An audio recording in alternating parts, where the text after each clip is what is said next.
E outras ações, nós estamos falando aí em 30 milhões de reais. Sim. Então, olha como é importante a reciclagem. A reciclagem de latinha de refrigerante, a reciclagem de tampinha de refrigerante, a reciclagem de PET, a reciclagem de metais, papel, papelão, todo vidro. Olha o mundo milionário, bilionário, quem sabe até trilionário que a gente tem sobre essa questão da reciclagem. Então, realmente eu vou ler esse livro com muito carinho, com muito amor e com muito apreço. Com certeza eu vou ler mesmo. Douglas, Enzo, quem quer fazer uma pergunta agora, fique à vontade, que eu estou com várias perguntas aqui para fazer. Onde é que está vocês, Douglas, Enzo? Quem quer fazer uma pergunta? Enzo, quer fazer uma pergunta? Por favor, fique à vontade. Pode fazer Douglas primeiro. Pode fazer? Douglas, fique à vontade, Douglas.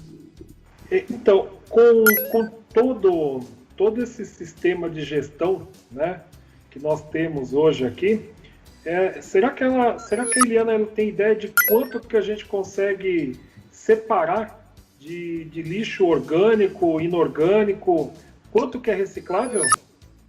A maior parte é reciclável, né? Então, assim, tanto a gente tem destinação adequada para qualquer tipo de resíduo. O que não é, assim, admissível mais é a gente encaminhar isso tudo para o aterro. E o aterro, todos os aterros têm vida útil, né, limitada.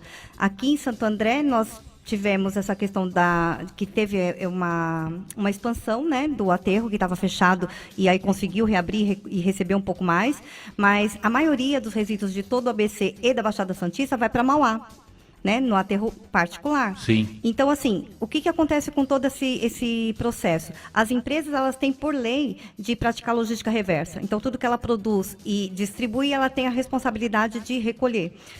As pessoas, elas consomem, mas assim, a gente fala muito da educação ambiental. E a educação ambiental hoje, a gente não pode falar que está associado à questão cultural ou formação. Por quê? Porque nós vemos as pessoas com carros importados jogando garrafinha de água pelo vidro. É então, um assim, absurdo, é uma falta de respeito, é né? isso. Então, assim, hoje eu não posso falar assim que, que só as pessoas que não teve acesso à informação que não têm educação ambiental. Hoje isso está nivelado. Sim. Tá? Então, sim. depende muito da atitude de cada um e da responsabilidade de cada um. Então, isso precisa mudar. Nós não temos espaço suficiente para tá recebendo tanto resíduo. Nós não Tanto temos lixo, esse espaço. Né? Não Tanto tem lixo, mais. Então, assim, foi feito um estudo, né? E todo ano é feito esse estudo, que o país, ele esgota a capacidade dele de suprir as necessidades, está acabando isso em agosto. Então, assim, se acaba a capacidade do planeta em suprir as necessidades da população em agosto, e daqui para frente, a gente está vivendo de crédito? Que crédito é esse que não existe? A gente está tirando muito mais do meio ambiente do que ela consegue recuperar. Né? Pergunta de leigo, eu vou ler o teu livro, estou recebendo hoje. Por acaso você tem alguma coisa falando aqui sobre chorume? Sim. Você tem aquela chorume, gente, é aquela água podre que fica embaixo dos lixões, sabe? Além de ela ser venenosa, ela contamina o meio ambiente. E os lixões também produzem um gás que, se não for queimado, explode também, pega fogo. Tem uma série de detalhes que pode ser, sim, trabalhado, não só no sentido do lucro direto, mas também no lucro indireto, a médio e longo prazo. Olha, você vai investir hoje 40, 50, 80, 100 milhões de reais no projeto. Mas eu não vou ter esse lucro em 20 anos. Mas imagina o quanto que você vai economizar com acidentes, com doenças, com morte. Você tem que ter os dois gráficos, o gráfico do custo e o gráfico do lucro. Não é só o lucro direto, tem o lucro indireto também. Sim. E a questão do resíduo, ela envolve muitos fatores, inclusive a questão social também, porque tem muitas pessoas que sobrevivem por meio disso. E por que não você tirar e contribuir, né, para a geração de trabalho e renda para essas famílias que sobrevivem por meio disso? Exatamente. Dignidade. Então, assim, a questão de você destinar corretamente o seu resíduo pode contribuir com o sustento de várias famílias também, além de você estar fazendo a questão ambiental. Com certeza. E para calar a boca de muita gente que acha que é metida besta, que fala que pobreza atrai, né? Ai, não vou ajudar o pobre. Vocês sabem o que eu estou falando. Eu não vou entrar nesse assunto, não. Isso é um outro assunto que eu vou entrar. Esse do 1º de maio agora, de sábado, é um outro assunto, tá? Eu estive lá na Paulista no dia 1º de maio agora. Sábado é uma outra conversa, mas isso daí aguardem. Aguardem os advogados generais que eu vou trazer aqui. Aguardem. Mas e no caso, 20 horas e 48 minutos, ô Enzo, por favor, faça você agora uma pergunta. Fique à vontade, por favor, fique à vontade.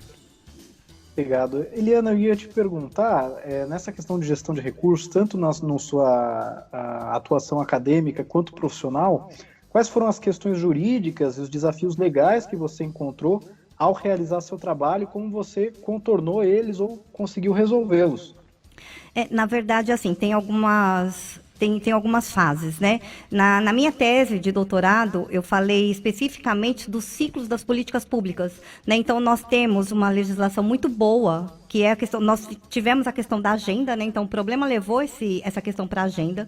Nós temos uma legislação muito boa, a Política Nacional de Resíduos Sólidos, ela é muito boa, ela se fosse implementada, mas nós paramos exatamente na implementação, quiçá a avaliação.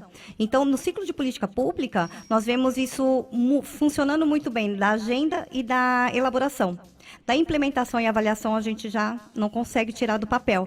E a questão da Política Nacional de Resíduos Sólidos, ela vem se arrastando desde 2010, né? Então, assim, por que ninguém está conseguindo tirar isso do papel? Alguns municípios isolados conseguem alguns êxitos em alguns projetos. Então, por exemplo, Curitiba tem práticas muito boas. Santo André também trouxe um projeto de Curitiba, que é a moeda verde. Lá em Curitiba era o câmbio verde. Então, tem muitas ações muito positivas e que dão resultado. Só que, assim, precisam ter mais ações, né, ainda que sejam isoladas, mas para que forme um coletivo mais robusto, sabe? E que seja de verdade, que tenha realmente a vontade política de implementar essas questões. Porque o que a gente viu? Eu vi isso na minha tese.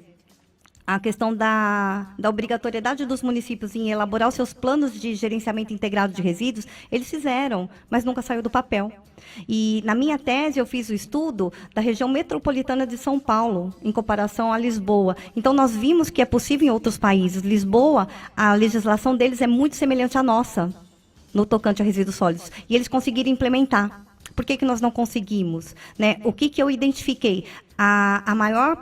O maior prejuízo a essas questões é a mudança, né, cíclica de governos e a descontinuidade de programas.